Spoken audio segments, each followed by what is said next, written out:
আর বাবা মা জোর করে বিয়ে দেন, আমি যদি বাধ্য হয়ে কবুল বলি, মন থেকে কবুল না বলি, এ বিয়ে কি হালাল হবে? মহিলাদের বাচ্চা হওয়ার পর বাচ্চা যখন বুকের দুধ খায়, সে দুধ যদি ভুল করে মায়ের মুখে চলে যায় তাহলে নাকি বাচ্চা মারা যায়। এটা কি সঠিক? সব মহিলারা এ ব্যাপারে খুব সচেতন। এটার সাথে কি আদৌ কোনো বাচ্চা মারা যাওয়ার কারণ থাকতে পারে?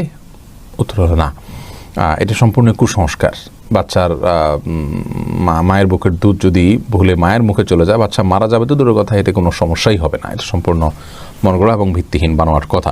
এমডি মহিন খান, আপনি জানতে চেয়েছেন, আমার বাবা আমার মায়ের সাথে খারাপ আচরণ ব্যবহার করলে আমি সবসময় ওনাকে ডাক দিই, কিন্তু উনি শুনেন না।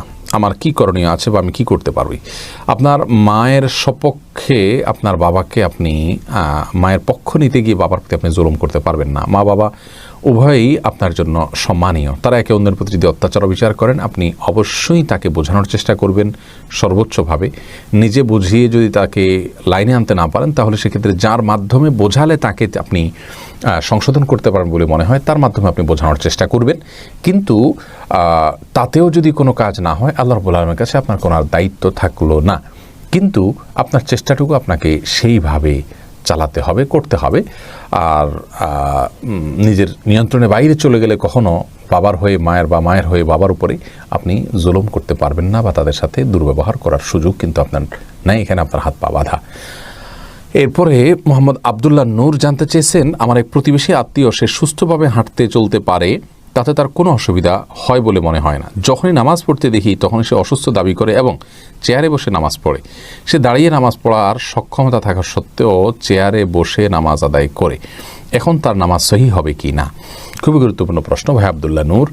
দেখুন, যদি কেউ সুস্থ সবলভাবে হাঁটাচলা করছেন কিন্তু নামাজের সময় বসে নামাজ পড়ছেন, এমনটি আপনি দেখতে পান, তাহলে হয়তো ব্যাপারটি এরকম যে লোকটি রুকু সেজদা করতে পারেন, অর্থাৎ হাঁটু ভাঙতে পারেন না।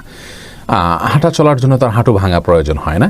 যদি এরকম হয় যে আসলেই তিনি হাঁটু ভাঙতে পারেন না, বা ভাঙলে তার জন্য অনেক কষ্টের কারণ হয় সেটি, বা তার রোগ স্থায়ী হয়ে যাবে এই বিষয়টি ভয় বা আশঙ্কা থাকে, তাহলে সেই ব্যক্তির জন্য নামাজের মধ্যে যতক্ষণ দাঁড়ানোর বিধান আছে ততক্ষণ তাকে দাঁড়িয়ে থাকতে হবে। এরপর রুকু এবং সেজদার সময় তিনি চেয়ারে বসে ইশারা রুকু সেজদা করতে পারবেন।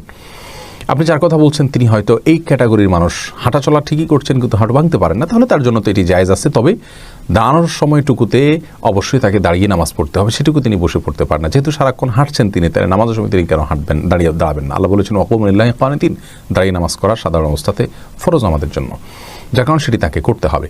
তবে সে সাথে এটাও বলে রাখি যে আজকাল চেয়ারে বসে নামাজ পড়াটা একটা ফ্যাশনে পরিণত হয়েছে। আমাদের অনেক